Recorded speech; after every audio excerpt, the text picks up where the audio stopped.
Good evening, everybody, and welcome to Cocktails with Will and Bruce. I'm Bruce. I'm Will. And we're here to teach you to make another cocktail. And today we're going to make a cocktail that you may not know about or you may not know how to make. Yes, ladies and gentlemen, this afternoon we're going to prepare for you the famous Ward 8 cocktail. A great drink. Yes, and again we're going back to our rye whiskey. We received a lot of emails from those of you who love rye whiskey who suggested that maybe we had given rye the short shrift. Perhaps we've been a little derisive by talking about rye whiskey and connecting it with Otis from television. We also received a number of emails from the Otis fan club. It's true. Suggesting that, in fact, Otis had done a lot for television, especially in the early 60s, Yes. and that we should not make fun of him. Well, let us be the first to tell you that Otis is my personal hero. Yes, and Otis did do a lot for rye whiskey. So, today, what we're going to do is explore the nuance of the Ward 8. And you'll find this cocktail today is very different from the Manhattan we made last night, which, as you recall, was based on a vermouth mixture with the rye. Today, we're using fresh fruit juices, and you'll see the array here, and we'll go into the details in a moment. But this is a very popular drink here in New England as an eye-opener. You know, the history of this drink is interesting. It came out in Prohibition. And in fact, they suggested that at a certain point, the Ward 8 was put together with a lot of strong citrus flavors in order to cover up really poorly developed whiskeys, homemade whiskeys, really nasty stuff. And in fact, they put this to sort of cover that up. The name of the Ward 8 came from a party that was held for the head of the 8th Ward, which was on the west side of Boston. Mm-hmm. So the Ward 8 has a lot of political history to it. Yes, it does, just down the road from here in beautiful Cape Cod, Massachusetts. So let's give it a try. What do you think? I say let's do it. What's in it? Well, first off, let's start with the rye. All right. There. That's going to be 2 ounces of fine rye whiskey. Mm-hmm.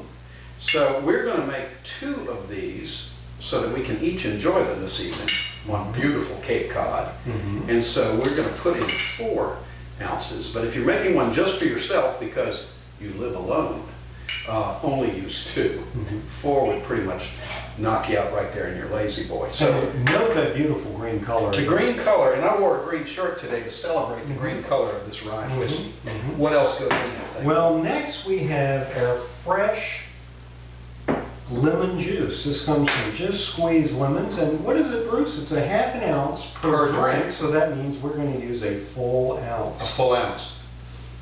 Now remember, the whole point of this is to cut the flavor of either poorly developed whiskey, homemade whiskey, Yes, or just bad whiskey.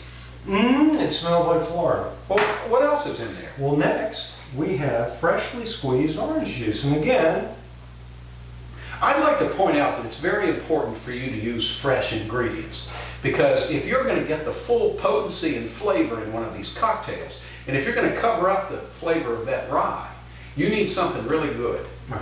And these are all fresh. Now, tell us about the grenadine. Now, grenadine, as you know, is primarily a syrup made from the juice of pomegranate fruits. We have gone the extra mile and gotten fresh pomegranate juice for our enjoyment, and we hope yours, and it just takes a dash. It's a strong antioxidant, so it's very good for you.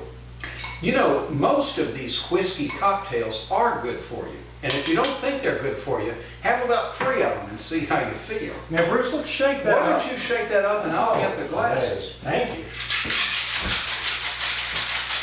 Now, you notice right here, ladies and gentlemen, that grenadine, that red, takes out that somewhat awkward green cast that we saw in the Manhattan. So right away, it's a much more appetizing looking cocktail.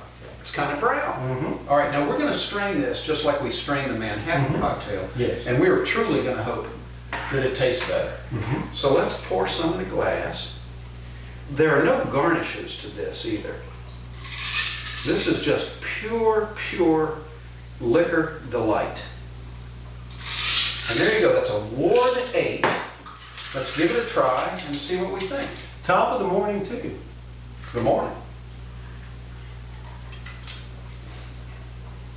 You know, that's not bad. It's not too bad. That's not bad. That's I am. really You know what? I'm not giving this to Otis. I'm going to keep this for myself. I could drink a couple of these. So ladies and gentlemen, never let it be said that Bruce and Will were unfair to any cocktail or liquor base, and here we are with our rye whiskey. It's worked wonderfully in these Ward 8s. Bruce, what do you think? I think that all of those fruit flavors cover up that rye rather nicely. And so, remember, it's not just a breakfast food, but it makes a great breakfast food. Yes, it does. So I'm Bruce. I'm Will. This is Cocktails with Will and Bruce, and we'll see you next time for another great concoction. Cheers. Cheers.